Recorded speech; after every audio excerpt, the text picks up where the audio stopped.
Hello! Last week, I went to the Rubik's WCA European Championships 2022 in Copenhagen. Some awesome stuff happened, including PBs by me, and continental records and a sub-4 3x3 single by certain others. This video is a vlog, so it'll mostly focus on the competition from my experience rather than the results and performance based discussion which you would find on the live stream of the event, which is still available on YouTube. I'll start my story with getting on the train to London. I ended up arriving early at my local train station, so I was able to hop on an earlier train. I'm pretty happy about that because I'm not used to navigating the London Underground, but in the end it wasn't that complicated. So I'd originally planned on getting to Heathrow Airport 3 hours before the flight. In the end, I got there an extra half hour early. And it's actually worth mentioning that air travel was affected around the days of Euros by strike action from pilots of multiple airlines. And just generally, there was staff shortages for things like security. So leading up to the comp, I'd read news horror stories about people missing their flights due to spending so long in security queues, and tons of flights had been cancelled. So when I got to Heathrow, there was a very long security queue, but I got it through it in half an hour, so I still had 3 hours to just wander around the expensive shops and all that stuff. So then I got on the plane, and when I landed, I met up with Adam, who'd gotten there before me, and we waited together for Nevins, who arrived not too long after us. Once we were all together, we got a Burger King, where they sold this lemonade drink called Carlsberg Sport, which was really strange because, if you don't know, Carlsberg is a beer, which is made in Copenhagen. But why are they making lemonade? And seeing the Carlsberg logo next to the Coke in a fast food place was also just really weird. Yeah, so after that, we took the metro back to our respective hotels. On the way back, we also got to see how pretty Copenhagen is at night, especially with the beautiful canals and all that. And then finally we did get back to our hotel room. And so the first day of the comp, Thursday. I had literally no events on Thursday, but it was a good opportunity for me to hire a bike and go for a nice ride around the city. So I got to see how nice Copenhagen is, and also admire how easy it is to get around on a bike in a city where it has really good infrastructure for cycling. I got back before lunch, which was a bit tricky because I tried to approach the venue from the wrong side. I was a bit worried when I entered the venue because they had a sign about filming and I was worried I wouldn't be allowed to film or something. But it was actually just saying that basically the whole event is live streamed, so I was still totally fine to record my own videos. So the first thing I saw when I entered the venue was a twister spin board fixed to the wall, but somehow I didn't notice the twisted dots on the ground right in front of it, which people did use at the competition. At the reception, they handed me my competition lanyard and a schedule. And then I saw Patrick. There were a good few UK cubers at the comp. In fact, we were the third highest represented country by numbers of registrations. Second place by number of registrations was the host country, Denmark, and in first place was Germany.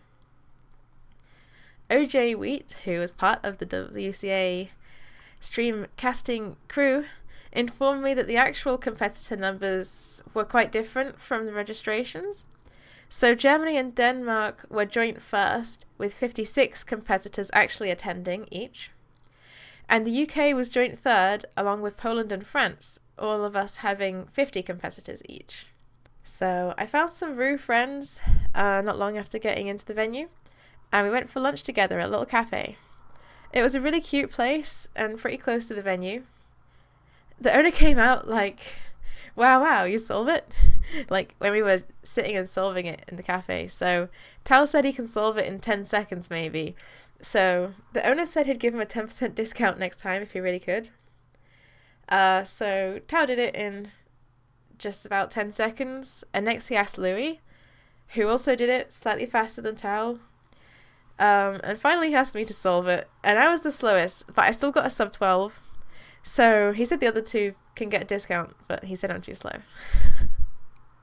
But yeah, we went back there on the Saturday, and he did give me a discount then anyway. But yeah, after our lunch on Thursday, we went to the supermarket to pick up some snacks, and since I can't understand Danish, I just grabbed some things that looked nice without actually reading the labels. And finally, I got into the comp hall for the first extended period.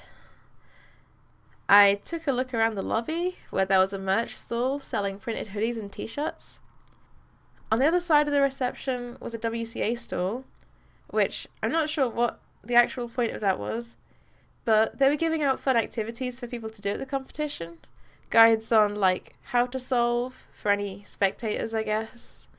And a competition bingo for the people who felt like doing a bit of a, like, rare picture hunt. So people who filled out the full bingo sheet would be entered into a draw to get free competition merch, but I don't know anyone who tried to finish the whole thing. But yeah, most of the tasks were really fun and help you get a bit stuck in talking to cubers you've never met, and also giving you memorable photos to remember the comp by. There was also a small prize for getting a line filled, which was much easier than filling the whole thing, and I completed that challenge on the first day, earning me a pen, a stretchy lanyard circle thingy, and a sticker. Since the Rusolvers weren't competing in much on the first day, we played a bit of chess. The first game I played was against Louis, which I won. And as like a consolation to him, I reached into my bag and grabbed a random box of snacks that I'd picked up earlier. But I only read the name of the snack as I was saying it out loud to him. So like, do you want a Napoleon chat? And I couldn't stop laughing, and people on the table were also laughing. And it took me over a day until I found out that it's actually meant to be Napoleon's hat. And it wasn't even me who figured it out. Like, when I told the story to Callum Hales Jep, he told me, oh yeah, and it's meant to be Napoleon's hat. And I was like, oh yeah, it probably is. I just thought it was a strange word for a different language. So, me and Louis played 2 more games. In one of them, he checkmated me, and in the last game, I checkmated him in the exact same way he checkmated me in the previous game. So, I won the best of 3. And by that time, some other cubers I didn't recognize had come over. I guess lured in by the chess games. One of them asked to play me, and I could not believe the skills that this guy had. Right from the start, I realized he just had, like, so much power, like, over the pieces. And every move he did somehow, like, helped him in a million ways at once. So I was swiftly beaten. And I was so blown away that I ate my Napoleon's hat. As we gained more roos towards the end of the day, and as FMC was starting, we took the opportunity to go for dinner together. This took like an hour due to accidentally merging with the entire UK group and the law of big groups, meaning 1. No decision can be made in a big group. 2. Even if a decision is made, a large group cannot be accommodated in a restaurant in a city without a reservation. So, with great force from Louis and I, the Ruers managed to tear off from the main group, and we found an all-you-can-eat pizzeria. After our pizza, I skedaddled to join a small group of UK and Irish guys, and we headed to a nice little pub. That's when I found out some more cubers, Mary and Maria from Ireland, were staying at the same place as me, so we were able to head back together. It was really cool seeing them again, as I've not seen them in years, and I remember taking a girls at the competition photo with them in 2016. There was a girl cubers photo taken at Euros as well, but I'll talk more about that later. So the usual pub stuff happened, including a 2-person cube challenge I have never seen before, where they use one hand each but sit opposite each other. I've seen one-handed each solved before, but normally they're sitting next to each other rather than opposite. And on the way back home, we were reminded of the height of the average Dane, since the metro is designed specifically to accommodate them and not us. And at the end of the long evening, I successfully returned to bed and slept rather poorly. The bed was comfortable, but the room was far too warm, and opening the window hardly helped. Add to that I was drinking beer, and it was not the best night's sleep I've ever had. In the morning, I walked to the venue with Mary and Maria, and we bumped into a few others on the way. I wasn't competing until 11, but I decided to walk with them to get there for 9 anyway. But when I got there, I realised I'd forgotten my lanyard, which is needed to get into the venue. They did give me a blue wristband, which gave me spectator access, but it was a bit uncomfortable because I did it up too tight. I hadn't had breakfast yet anyway, so I just went back to the hotel to find my lanyard. I searched my bag, I searched the whole place, and I still couldn't find it. And it turned out it was under the curtains, which I did not expect. So, with my entry card attached to my trousers with the stretchy little circle, I headed off to get a sandwich for breakfast on the way to the venue. And I made it back well in time for 4x4, and spent the time before 4x4 watching a bit of the 5x5 round, and of course warming up. For 4x4, I started with a sub 1 solve, but I only had one other sub 1 in the whole average, so my average ended up being over a minute. I was pretty certain I wouldn't make second round anyway, but in the end, I would have actually needed a sub 37.44 average to get into the second round. Oops. And shout out to Callum Hill's Jep for coming exactly 100th in 4x4 first round. So 4x4 was the only event of the day that I had to take part in, and I wasn't disappointed about not making the next round. I actually wasn't expecting to make round 2 for any events except maybe 3x3, and even that was going to be a gamble based on the psych sheet. Now is a good time to mention the layout of the solving and spectating areas, as I decided to sit in the audience to watch the faster groups do 4x4. There are 4 groups solving at once, in different areas of the stage. Those areas are color-coded, so on the official live stream you can see the seed of the competitors on each set of the tables. Generally, the red table hosted the fastest of the 4 groups competing at a time, but sometimes they switched it to the red table. Spectators are allowed to sit in the bleachers, but not to sit or stand on the stairs between the bleachers, or in the area between the bleachers and solving stations, which is where the live filming crew is. When I'm recording official solves, I generally like to be inconspicuous, as I know it can be distracting knowing you're being filmed. In this venue, any footage I took from the bleachers was just too far away to be useful, so I didn't really get any footage of other people solving. But like I mentioned, there's a professional camera crew, which was part of the reason why we weren't allowed in the middle section of the room. They got brilliant videos of people's performances throughout the competition. All I can say is it's a shame that they can only film 1 to 2 people at once, when there could be up to 20 people solving at a time. After spectating a bit of 4x4, Tuz let me see her GAN mirror blocks. I'd seen pictures which looked nice online, but I couldn't believe how glittery and shiny it was in real life. I was totally blown away. In the afternoon, all the competitors were called into the bleachers, which disturbed my lunchtime nap. But I didn't mind. That was for the opening ceremony. I really liked the opening ceremony, but I decided not to film it since the official live stream likely had better footage and audio. It was really fun cheering for our countries. Although there was a side room for quiet events like Big Blind and stuff, 3 Blind took part in the main hall anyway, perhaps because it's more fun to spectate than the other blind events. I was impressed with how the venue managed to remain quiet. The competing and spectating area is only separated from the chilling out and social area by a few sheets of tarp tied to a metal fence, which is not exactly soundproof. But the people on the social side still remained quiet for the duration of the event. This was also the day of cube and chess puzzles, since there was not much more solving for me to do.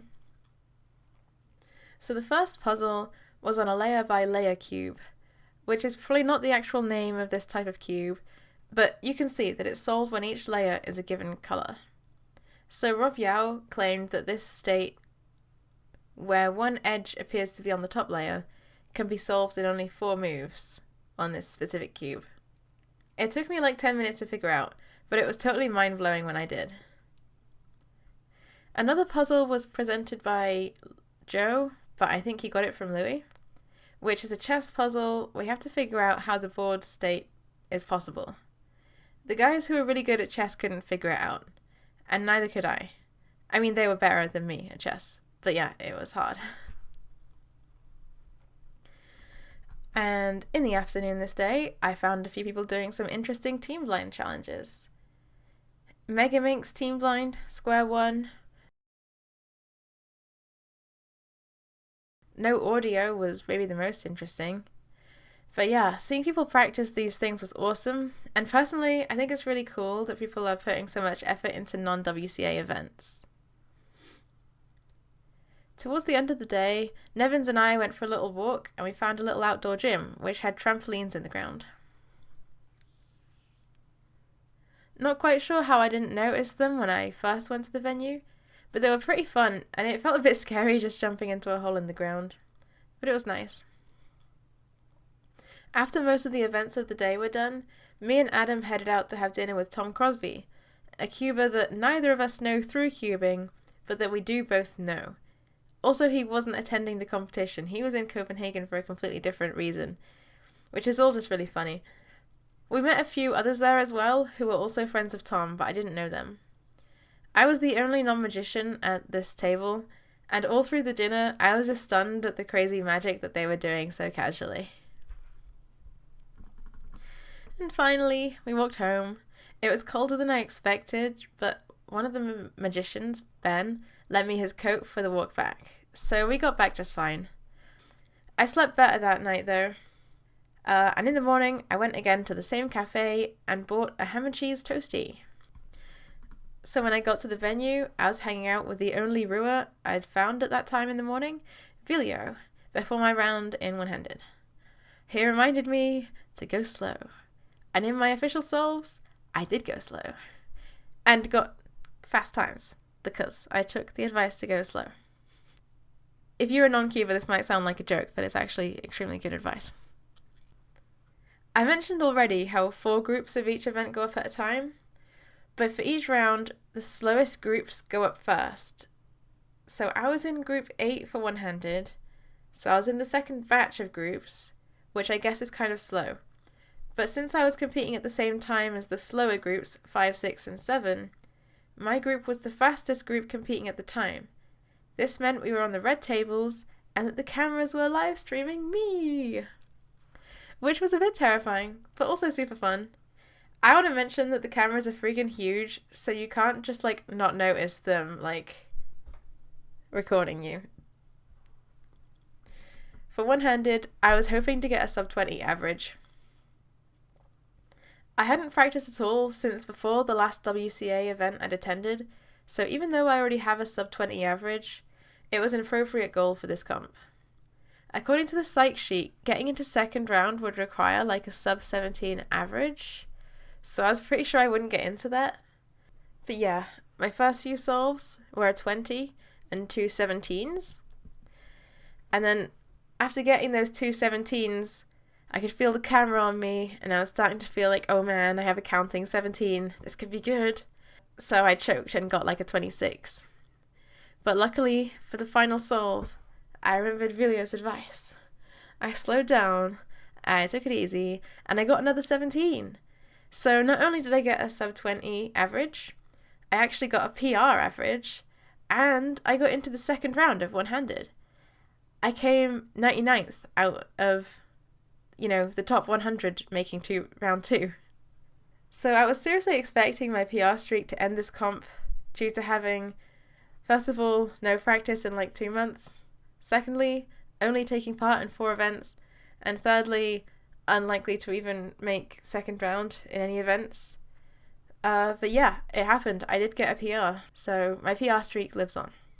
When I was checking the results as well, I noticed Vilio came second in the first round of one-handed. Like, wow. I knew he was good, but that was really impressive. So after the first round of one-handed, the Ru group had arranged to meet up for a group photo, and that went fairly smoothly.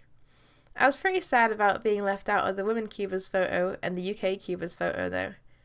Because they weren't arranged ahead of time, as far as I'm aware, I didn't know they even took place until I found them online later. 2x2 was not too long after one-handed, and I got a somewhat disappointing 5.76 average. Although my first, second and fourth solves were decent, the third and fifth solves were both 7s, so my average was sort of ruined by counting 7. And you can see in this solve why I got one of those 7s. Then we had 3x3, and I got a pretty nice low 13 average. Somehow, I feel like my official averages are faster than at home. Either way, that got me into the second round. They set aside almost 3 hours for 3x3, so we found some ways to pass the time, including, in the end, going to spectate the faster groups of 3x3. And now you must know what I'm going to mention next. Unless you've been living under a rock, in which case I'll tell you. Let me start by setting the scene. It's the final group for 3x3 first round. So this is all the fast guys. And all the live stream cameras are focused on Timon as if he's about to solve. But all he's doing is sitting there and breathing. And also drilling some algs or whatever he's doing on his cubes, right? So it's like they thought he was about to solve, but he was just preparing himself mentally. And I thought they'd realise and cut the camera back to him when he started inspection and maybe record other people while he's just taking his time getting ready. But it didn't really happen. So I was saying to Tuz, who was like next to me, like, this is so dramatic. Like, he isn't even inspecting yet. Why are they just like filming him doing this for so long? But if you know what happened next, then, you know, I can't even be mad that they were watching him for so long, because he got a friggin' sub-4 single, which is the third fastest solve in the world, and also the only sub-4 that has, like, visible footage. So yeah, all my doubts went away after that, and I didn't even care that they were showing him just breathing before his solves instead of looking at other people's solves. Everyone in the room went friggin' crazy, as they should have, because it was well deserved. Including me, although I didn't run out onto the front bit. The organisers had to tell everyone to get back like a few times, and I'm not sure if anyone asked for any extras, but if they did, I mean, you know, totally reasonable, because, you know, it was an absolute eruption. And then that evening was the Rubik's 5-a-side, where each attending country, with enough attendees, puts forward their fastest team of 5 solvers, ranked by 3x3 single for some reason. And those teams go head to head, 1 cuber at a time, in a best of 5 single solve head to head. It was fun seeing the drama between countries, the different ways people supported their own countries, and also to see that just because you lost the league doesn't mean you weren't friggin' awesome. It was fun, but I ran out of clapping energy because it did go on for quite a while. I think it was a good event to have though, because it gives a bit more character to the event, with people cheering for their own teams, decorating their solving stations, encouraging audience participation, and other stuff that would be really distracting in official solves. That said, Vilio did wear his sunglasses during the actual one-handed finals for some reason. Since it was late when we left the venue and I'd not gotten much sleep the last few days, the Rue group and I just headed to a pizza place and went back to our respective hotels for an early night. I got yet another breakfast at the same cafe in the morning, where this time I saw another Cuba sitting at the back of the cafe. We smiled at each other and ended up bumping into each other a bit later on at the venue. But this day was really a jump straight in kind of day though, because I was in the first batch of groups for 3x3 second round, and on the red table again. So this average was pretty average for me. I got my fastest official 3x3 solve of the competition though, which was an 11.77, which is also not that exciting, because it's my slowest fastest solve of the competition out of the 4 competitions that I've competed in 3x3 in this year. And finally, it comes to the final event of the competition for me, one-handed round 2. I came second last in the previous round, so I was in the slowest group and therefore not at any risk at all of going on the big screen. And that average was totally normal for me, just under 20 seconds. With all the events out of the way, I went to chat with the person I saw at the cafe that morning. She taught me how to do cup stacking, so I gave it a go.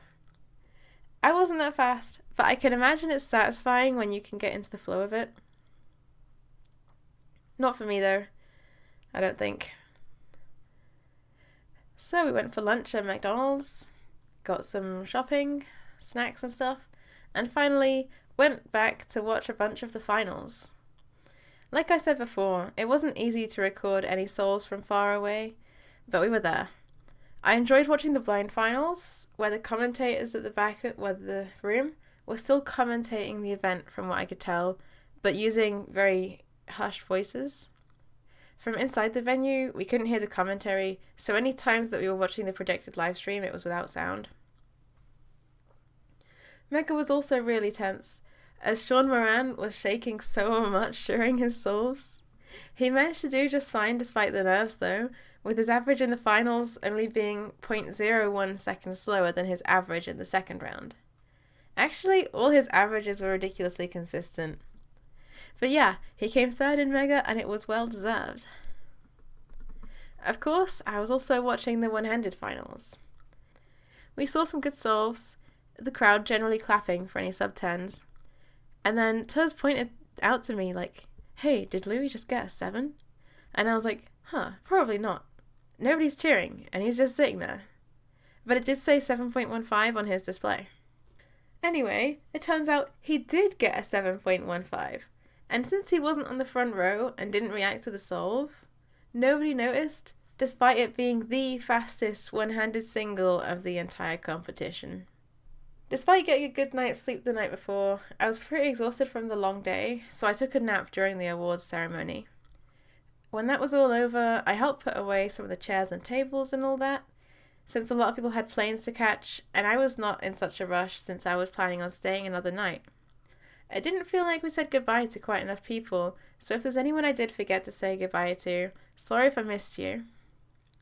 Then we all headed out for a nice food court dinner, and we were actually such a big group we were spread across 2 tables. And since it was Timon's 100th comp, the Irish Cubers brought some chocolate cake. And since we knew there was no competition to be getting up early for in the morning, we had a great night, going to a few different bars. Yeah, it was just lovely. And I'm pretty glad my plane wasn't until the evening, not only because I was a bit hungover, but also because I knew it would be super hot weather during the day in England, and at least in the evening it may be a bit cooler.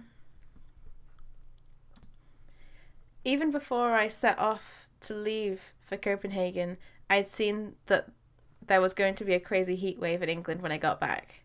So according to the news, it could affect air and rail travel, so I thought my flight could get cancelled. In the end, my flight was on as expected, but the trains home from London were all late, delayed or cancelled. So when I got to the platform, it was packed with people and there were only 2 trains likely to leave the station the whole rest of the night. Luckily, I found a place to stay, so I was able to figure out my transport plans for the next day. I wanted to avoid the heat of, the midday sun, so I chose to take a coach in the evening, since the trains were all still mostly cancelled.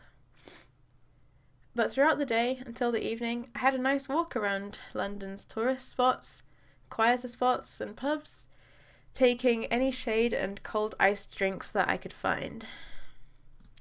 In the end, I did get home safe, just with an extra day of basically being on holiday, trying to survive the heat in London. So yeah, that's more or less the end of my video. Were you at Euros?